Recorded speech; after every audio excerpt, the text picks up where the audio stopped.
आप सभी लोगों का स्वागत है फिर से एक बार दौरान क्रिक जोन में। आशा करता हूँ सभी लोग सही सलामत होंगे। तो चलिए शुरू करते हैं आज का वीडियो, जहाँ पे जो तीसरा ओडीआई मुकाबला था और डिसाइडर मुकाबला था वेस्ट इंडीज और आयरलैंड के बीच। जो वेस्ट इंडीज दौरा करे थे आयरलैंड का 3 ओडीआई मैचेस की सीरीज में, वो कहीं ना कहीं आखिरी ओडीआई डिसाइडर था।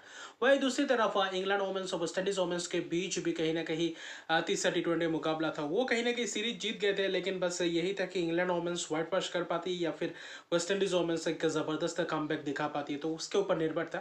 पहले अगर बात करें तो आयरलैंड और वेस्ट इंडीज की, जहाँ पे एक और बहुत ही ज़बरदस्त रोमांचक भरा मैच देखने को मिला, जहाँ पे भले ही टॉस आयरलैंड ने जीता, गेंदबाजी करने का फैसला, क्योंकि पहले बल्लेबाजी करते हुए 300 प्लस रन बने हैं, फिर भी तीसरे ओडीआई में कहीं ना कहीं गेंदबाजी करने का फैसला जो थोड़ा बहुत समझ से परे लगा। लेकिन जो शुरुआत था वेस्ट इंडीज का ठीक ठाक था। उतना बीच बीच में रन्स भी बटोरे। पहले शुरुआती क्षण में एविन लुइस ब्रेंडन किंग का विकेट जाता है, तो वहां पे बैरी मैकार्थी कहीं ना कहीं जबरदस्त गेंदबाजी करते हुए नजर आ रहे थे। इस सीरीज में बैरी मैकार्थी ने कोशिश की, भले ही रन्स खाए हो, लेकिन जल्दी विकेट्स चटका कर दिए हैं पावर प्ले में, जो कि एक अच्छी खासी बात है। बाकी लियाम मैकार्थी भी थे, तो ये दो गेंदबाज जबरदस्त ऑप्शन है आने वाले समय में। जोशुआ लिटिल भी है, कहीं ना कहीं कुछ बदलाव भी किए थे, स्पिनर्स को भी आखिर में डालने दिए थे। और स्पिनर्स ने जो बीच में गेंदबाजी की, ठीक ठाक गेंदबाजी की, उनके खिलाफ भी रन्स बटोरते हुए दिखाई दिए। लेकिन कप्तान शाही होप और किसे कार्टे फिर से एक और बार कारगर साबित हुए गेंदबाजों के खिलाफ, जहाँ पे एक ज़बरदस्त पार्टनरशिप भी बिल्डअप की, वहाँ पे एक नींव भी रखा।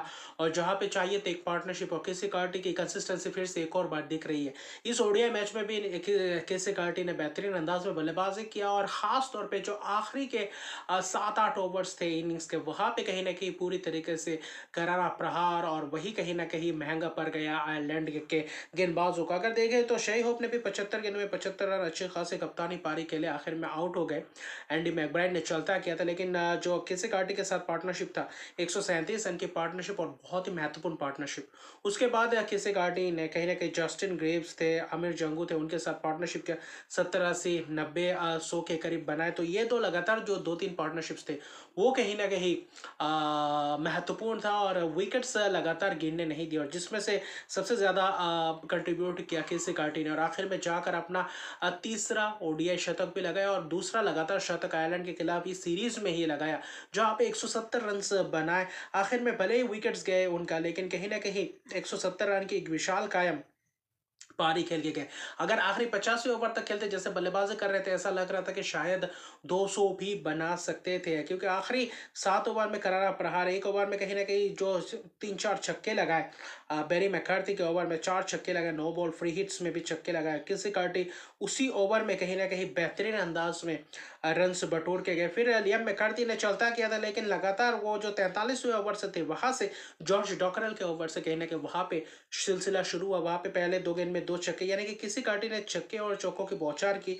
उनके साथ जस्टिन ग्रीव्स ने भी कोशिश की, वहां पे सफल भी रहे। जस्टिन ग्रीव्स ने भी एक अर्धशतक की पारी खेलकर कहीं ना कहीं मदद की अपने टीम के लिए, और कहीं ना कहीं वही जो रन्स थे, 28 रन का एक ओवर गया, 15 रन, 19 रन, 13 रन, यानी कि आखिरी 8 ओवर में 132 रन के करीब बने, जहां पे 16 16.5 के रन रेट से बल्लेबाजी करे थे, और उसी में कहीं ना कहीं महंगे पड़ गए, वरना 250 के करीब थे। 43 42 ओवर तक ऐसा लग रहा था कि फिर से 320 25 तक पहुंच सकते हैं, लेकिन वहां से जो मोमेंटम पकड़ा, और उसमें पूरी तरीके से वेस्ट इंडीज के लिए एक जबरदस्त स्कोर खड़ा कर गए, 385 रन, जहां से उम्मीद थी कि यहाँ पे चेस करना बहुत ही मुश्किल हो जाएगा। 7 विकेट भले ही गए, 3 विकेट भले ही मैकार्थी ने लिए, लेकिन 100 रन भी दिए।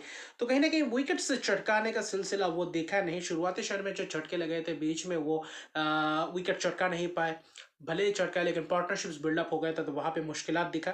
लेकिन कहीं ना कहीं आयरलैंड की शुरुआत भी लड़खड़ाती हुई दिखाई दी। भले ही कप्तान ने कुछ थोड़ा बहुत तेजी से रन बटोरा, कुछ छक्के चौके लगाए, लेकिन वो बस 24 रन बना पाए। जेडन सिल्स ने शुरुआती क्षण में चलता किया, और कहीं ना कहीं पावर प्ले में अच्छी तरीके से गेंदबाजों ने गेंदबाजी की हैरी टेक्टर हुई है। जेडन सिल्स ने कहीं ना कहीं पूरी तरीके से गेंदबाजी का दारोमदार लिया, और कहीं ना कहीं वहां पे ही पावर प्ले के अंदर ही कहीं ना कहीं विकेट चटका गया। और कहीं ना टॉप ऑर्डर को अगर आप विकेट चटका जाते हैं, जैसे विशाल कायम लक्ष्य का पीछा करते हुए कहीं ना कहीं आप आगे हैं, वहां पे गुडाकेश मोटी ने भी अच्छी खासी गेंदबाजी की। अल्जारी जोसेफ थोड़ा बहुत रन्स खाए, ऐसा नहीं, लेकिन कहीं ना कहीं जो कैड केड कारमाइकल थे, वो कहीं ना कहीं 48 रन की एक पारी खेली थी, अहम पारी खेली थी। बाकी जो बल्लेबाजों से चाहिए था कि एक बड़ा पार्टनरशिप वहाँ पे थोड़ा बहुत नींव रखे, थोड़ा बहुत बिल्डअप करे, वो दिखा नहीं। 20-25 रन का लोकंटा का, चाहे डॉकरल हो चाहे एंडी मैकब्राइन हो, रनआउट के तहत विकेट गए। फिर वहाँ पे शून्य पे चलते गए। खासतौर पे तो जोशुआ लिटिल वहाँ पे अ, बल्लेबाजी करने आए नहीं। जॉर्डन नील तो वैसे ही था, कहीं ना कहीं ऑल आउट हो गए। और वही दूसरी तरफ देखे तो थोड़ा बहुत चोटिल हो गए थे, आखिर में ऑल आउट हो गए 165 रन पे। रिवर्स टारगेट दिया गया था 363 रन का, क्योंकि बारिश आया था। डीएलएस के हिसाब से 197 रन से बहुत ही बड़ी जीत है वेस्ट इंडीज के लिए। आखिर में सीरीज ड्रॉ में समाप्त हुआ 1-1 में, क्योंकि दूसरा ओडीआई बारिश के कारण धुल गया था। वहां पे भी कहीं ना कहीं 350+ रन बना गए थे, वहां पे भी जीत के कगार पर थे। और किसी काटी इन दोनों मैचेस में अहम पारी अकेला, एक में शतक पारी तो दूसरे में 170 रन की एक विशाल कायम पारी। और यही कहीं ना कहीं ओडीआई में आने वाले समय में किसी कार्टी शे होप हो, चाहे ब्रैंडन किंग हो, चाहे शेफर्ड रदरफोर्ड हो, ये कहीं ना कहीं बल्लेबाजी क्रम में अगर ऐसे कंसिस्टेंसी दिखाते हैं तो कहीं ना कहीं वेस्ट इंडीज क्रिकेट को ओडीआई में फिर से एक और बार एक स्टेप आगे लेकर जाएंगे। क्योंकि आने वाले समय में जो ओडीआई वर्ल्ड कप होगा वहाँ पे कहीं ना कहीं मुशक्कत करते हुए नजर आ सकती है। और यहाँ पे उसके लिए कहीं ना कहीं यहाँ पे आपको बेहतर करना पड़ेगा। अभी फिलहाल सीरीज ड्रॉ में समाप्त हो चुकी है, किसी काटे की लाजवाब पारी। और कहीं ना कहीं अभी फिलहाल इंग्लैंड सीरीज में जब जाएंगे 3 ओडीआई 3 टी20 खेलने, वहां पे कारगर साबित हो सकते हैं अगर ऐसे ही प्रदर्शन करें। क्योंकि कंडीशंस लगभग वैसा ही होगा, आयरलैंड में जैसा कंडीशंस वैसे इंग्लैंड में ही, तो कहीं ना कहीं वहां पे फायदेमंद साबित हो सकता है। क्योंकि आखिरी 2 ओडीआई मैच जिसमें जैसे खेले उसमें कहीं ना कहीं आत्मविश्वास बढ़ा होगा। और कहीं ना कहीं टॉप ऑर्डर के बल्लेबाजों से, बाकी बल्लेबाजों से भी उम्मीद है, जो उनके सीनियर खिलाड़ी या ब्रैंडन किंग, एविन लुइस, वो भी अगर क्लिक कर जाते तो कहीं ना कहीं वेस्ट इंडीज के लिए वहां पे बहुत ही फायदेमंद साबित होगा इंग्लैंड के खिलाफ ओडीआई सीरीज में। तो कुल मिलाकर देखें तो जबरदस्त ये सीरीज घटा, आयरलैंड के खिलाफ 1-1 की सीरीज समाप्त हो, लेकिन हाई स्कोरिंग मुकाबला देखने को मिला, जबरदस्त शतक या पारी हर मैचेस में देखने को मिले। वहीं दूसरी तरफ देखें तो इंग्लैंड वोमेंस और वेस्ट इंडीज वोमेंस के बीच तीसरा और आखिरी टी20 मुकाबला था टी20 सीरीज का, जहाँ पे 2-0 से लीड ले चुके थे। टॉस वेस्ट इंडीज वोमेंस ने जीता, गेंदबाजी करने का फैसला, लेकिन वहां पे बल्लेबाजी भी जबरदस्त। हालांकि शुरुआती क्षण में डेनियल वेट था और कहीं ना कहीं सोफिया डंगली का विकेट चटकाया हेले मैथ्यूज और जायदा जेम्स ने शुरुआती क्षण में ही। जायदा जेम्स कहीं ना कहीं डेनियल वेट का विकेट्स लगातार चटकाते चले जा रहे हैं हर मैचेस में। इन तीनों ही मैचेस में डेनियल वेट का विकेट जायदा जेम्स ने चटकाया। तो कहीं ना कहीं ये एक ज़बरदस्त बैटल दिखाई दिया। लेकिन फिर कप्तान आए, कप्तान और हेदर नाइट की जो जुगलबंदी थी वो बेहतर थी बीच में। चाहे ज़ारा क्लैक्सटन एक अच्छी खासी गेंदबाज ऑप्शन है, तेज तरह गेंदबाज, जो 4 ओवर में सिर्फ 15 ही रन दिए, एक विकेट चटकाया, जहाँ पे किफायती स्पेल्स करके गए। ज्यादा जेम्स को सिर्फ 2 ही ओवर दिए। फिर कप्तान हेले मैथ्यूज ने बीच में गेंदबाजी की, थोड़ा बहुत रन भले ही उनके खिलाफ गए हो लेकिन जबरदस्त विकेट्स लेने में सक्षम रहे और बहुत ही बड़ा टोटल बनाने नहीं दिया इंग्लैंड को। सिर्फ एक ही बल्लेबाज चले और बीच में पार्टनरशिप्स लगाते हुए दिखाई दिए। करीबन करीबन देखे तो 240+ पार्टनरशिप्स, और जिसने कहीं ना कहीं थोड़ा बहुत मदद किया इंग्लैंड वोमेंस को एक अच्छी खासी लक्ष्य प्राप्त करने के लिए, और वहाँ पे सफल भी रहे। कहीं ना कहीं उतना आसान भी नहीं था कि बल्लेबाजी, क्योंकि विकेट्स भी गिरे थे, बीच में पार्टनरशिप चाहिए था, वहाँ पे 10-12 रन का ओवर्स आ रहे थे। तो कहीं ना कहीं ज़बरदस्त बल्लेबाजी का मुजाहरा, एक्सपीरियंस दिखाई दिया। नताली सिमरन हालांकि रन बॉल से खेले, उतना खास तेजी से दिखाई नहीं दिया, सिर्फ 40 गेंद में 37 रन, लेकिन योगदान दिया। और कहीं ना कहीं हीदर नाइट के एक्सपीरियंस बहुत ही कम है, आखिर में थोड़ा बहुत रन बटोरे, बीच में भी कहीं ना कहीं 10-11 रन के ओवर्स लाए, जिसके कारण मददगार साबित हुआ इंग्लैंड वोमेंस के लिए एक अच्छी खासी टोटल तक पहुंचने के लिए। बाकी एलिस कैप्सी हो या एमे जोन्स हो, कोशिश तो की थी, आखिर में बाद में 144 तक पहुंचे, 5 विकेट गए, लेकिन 66 रन की एक नाबाद पारी हीदर नाइट द्वारा, बहुत ही उम्दा किस्म की पारी एक अहम वक्त पे आया, जिसके कारण 144 तक कम से कम फाइटिंग टोटल तक लेकर गए। लेकिन हेले मैथ्यूज ने जो 3 विकेट चटकाए, कप्तान ने पूरी तरीके से इस सीरीज में अपना प्रदर्शन, भले गेंदबाजी से हो या बल्लेबाजी से, पूरी तरीके से बखूबी निभाया। बाकी निराशाजनक ये प्रदर्शन रहा, क्योंकि बाकी जो वेस्ट इंडीज वोमेंस के जो बल्लेबाज है वो कहीं ना कहीं उतनी अच्छी तरीके से क्लिक नहीं कर पाया। और इस मैच में भी कहीं ना कहीं हेले मैथ्यूज ही अकेले पड़ गए। यहाँ पे भी 54 गेंदों में 71 रन पारी को लेकर गए, आखिर तक कहीं ना कहीं लंबा पारी को लेकर गए कि आखिर में ये मैच जीतने का संभव था कहीं ना कहीं जब तक हेले मैथ्यूज कप्तान क्रीज पे मौजूद थे। क्योंकि वहां पे लोरेन बेल ने भी कोशिश की, 4 ओवर 11 रन 2 विकेट, महत्वपूर्ण स्पेल हर मैचेस में दिखा रही है तेज तरह गेंदबाज, जो आने वाले समय में कैसा प्रदर्शन करने वाली है।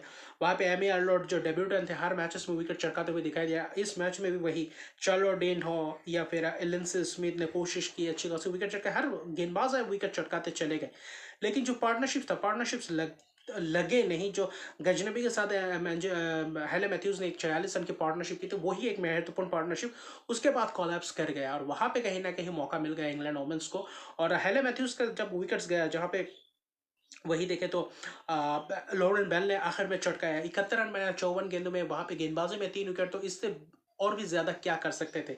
144 को में टीम को रोका था, जब तक हेले मैथ्यूज थे 3 ओवर में करीबन 32 रन चाहिए था, मैच पूरी तरीके से हाथ में था कहीं ना कहीं वहां पे वेस्ट इंडीज वोमेंस के, लेकिन आखिर में हेले मैथ्यूज का विकेट जाता है और वहां पे बस और रन से बनाना मुश्किल हो जाता है। बाकी जो बल्लेबाज थे, चाहे ग्लासगो चाहे फिर एफ ए फ्लेचर हो, कहीं कहीं वही बड़े शॉट्स लगाने थे, वहां पे उतना खास किया नहीं, और आखिरी जो 2-3 ओवर था वो कहीं ना कहीं महत्वपूर्ण ओवर्स कर गया। 18 ओवर में सिर्फ हेले मैथ्यूज का विकेट गया, सिर्फ एक ही रन आए, और वही कहीं ना कहीं दबाव बढ़ाता गया, और आखिर में भले ही एक आध चौका लगाया लेकिन रन आए हैं, जिसके कारण फिर से एक और बार जीत हासिल की। इंग्लैंड वोमेंस ने 17 रन से जीता, वरना यह मौका था वेस्ट इंडीज वोमेंस के पास, और वही कहीं ना कहीं फिर से एक और बार हार का सामना करना पड़ा। 144 का पीछा करते हुए 127 में ही 20 ओवर के अंत कर रह गए, और कहीं ना कहीं गेंदबाजी जबरदस्त रहा। लॉरेन बेल 4 ओवर में 11 रन देकर 2 विकेट, वही कहीं ना कहीं महत्वपूर्ण स्पेल कर गया। अगर उनके ओवर में कहीं ना कहीं 20-25 रन भी लेते 4 ओवर में, तो कहीं ना कहीं थोड़ा बहुत बेहतर होता, थोड़ा बहुत आप पास पहुंचते 145 में, और हेला मैथ्यूज के ऊपर ही निर्भर रहा इस मैच में भी, क्योंकि 71 रन सिर्फ एक ही, और दूसरे अगर हाईएस्ट स्कोर की बात करें तो वो था ग्रिमसन, जिन्होंने सिर्फ 15 ही रन, ग्रिमोंड जिन्होंने 15 ही रन बनाया। तो इससे ये आप उम्मीद लगा सकते हैं कि कैसे ही हाल रहा होगा इंग्लैंड वेस्ट इंडीज वोमेंस का बल्लेबाजी में। तो कुल मिलाकर 3-0 से व्हाइट वॉश कर गया इंग्लैंड वोमेंस टी20 सीरीज में। अभी 3 ओडीआई मैचेस की सीरीज बाकी है, यहाँ पे कैसे रहेंगे, लेकिन वेस्ट इंडीज वोमेंस के लिए पॉजिटिव है कि तीनों मैचेस में कहीं ना कहीं एक मैच को छोड़ दे तो हेले मैथ्यूज की प्रदर्शन लाजवाब रही कप्तान ने, और बाकी पूरी तरीके से धराशायी कर दिया पूरे वेस्ट इंडीज वोमेंस को। एक तरफा मुकाबला जीत गए इंग्लैंड वोमेंस, भले ही तीसरे टी में थोड़ा बहुत कोशिश की थी, लेकिन आखिर में कहीं ना कहीं पूरी तरीके से हेले मैथ्यूज का विकेट लेकर मैच भी जीता और सीरीज भी अपने नाम की, और 3-0 से व्हाइट वॉश कर गए England women's West Indies women's को। तो अभी के लिए इतने, अगर अभी तक मेरे चैनल को सब्सक्राइब नहीं किया तो मेरे चैनल को सब्सक्राइब कर दीजिए, लाइक शेयर कमेंट जरूर कीजिए। तब तक के लिए गुड बाय।